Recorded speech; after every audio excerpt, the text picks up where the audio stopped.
Hello everyone, my name is Edward Viligius and welcome to Viligius Podcast, your daily source of informations.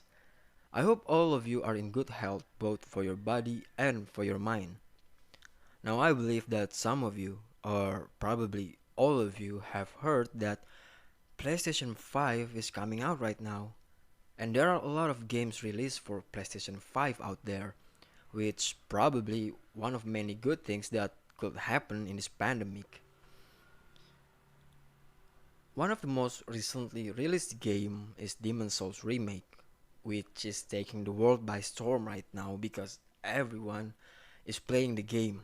You can open YouTube, search Demon Souls Remake, and you can see that many gamers or YouTubers are playing the game right now. But I won't be talking about Demon Souls Remake. I will be talking about its previous title in PlayStation 3, Dark Souls. Dark Souls is one of the best and also the hardest game ever released. But what makes this game so hard and yet so good? Before I explain why Dark Souls is considered as one of the hardest game and the best game ever made, let's talk about what kind of game Dark Souls is. What is the theme? What is the story? What is the background of the game? So, Dark Souls is an action adventure RPG. In Dark Souls, you will be taken to the world of Lordran, a dark, gloomy, and crumbling world. But why does Lordran is crumbling away?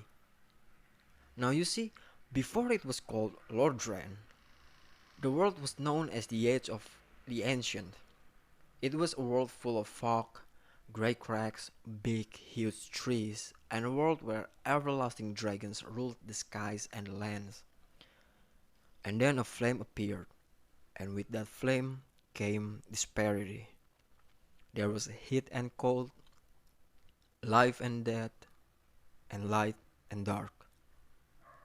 From the dark, many beings came to be, and within the flames they found the souls of the lords. Those beings are called Nito, the first of the dead, the witch of Izalith, and her daughter of chaos, Gwyn, the lord of sunlight with his faithful knights, and the easily forgotten, the ancestors of humankind, furtive pygmy. With this newfound power, they challenged the everlasting dragons. Lord Gwyn struck the everlasting dragons with his mighty bolts. Nito unleashed the miasma of death, and the witch of Izalith summoned great firestorms. Among the everlasting dragons, there was one who was known as Sid the Scaleless, and he betrayed his own. The everlasting dragons perished, and the age of the ancient was no more. And thus the age of the fire, where Lordran stood, was born. Now you see, after eons of the age of fire, that first flame is starting to fade, and because of that, Lordran is crumbling away. And that is where you take your part in the lore. You will be playing as the chosen undead, whose name and appearance will be your own choosing, but your goals or objectives is for you alone to find out. So, the game won't tell you where to go, what you should do, or what is actually happening in the world of Lordran.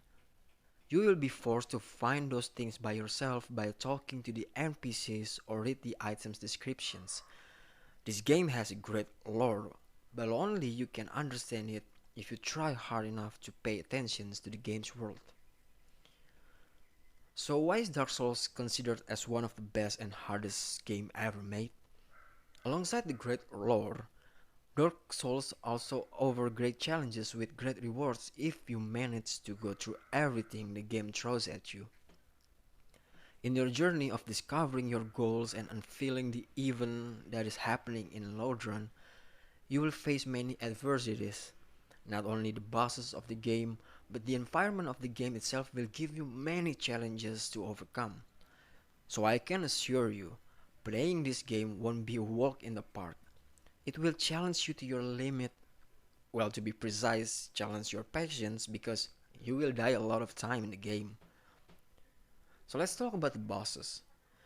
Dark Souls bosses can be very hard and very challenging. I guess it is expected because reaching the boss themselves also requires a tremendous amount of patience and hard work. Because even normal enemies can really give you quite a hard time. Bosses of Dark Souls will hit you very hard, leaving you with little amount of health. They can also be very relentless in their attacks and can be quite unpredictable.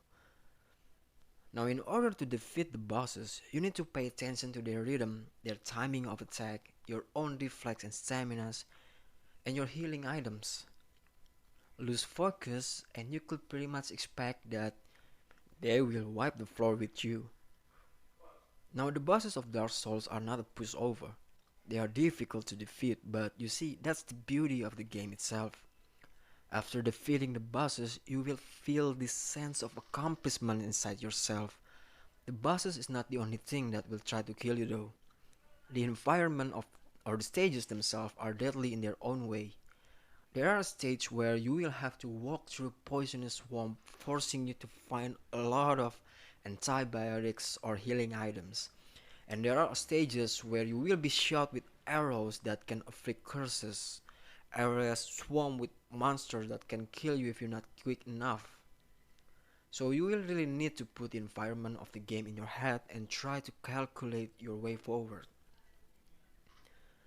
Dark Souls is a hard game. It will force you to preserve in order to win the game, but in my own opinion, this is an excellent example of how we lead our life. In Dark Souls, you need to pay attention to your surroundings, study the bosses, and keep going forward no matter what happens or how many times we hit the floor. We can also apply this attitude in life.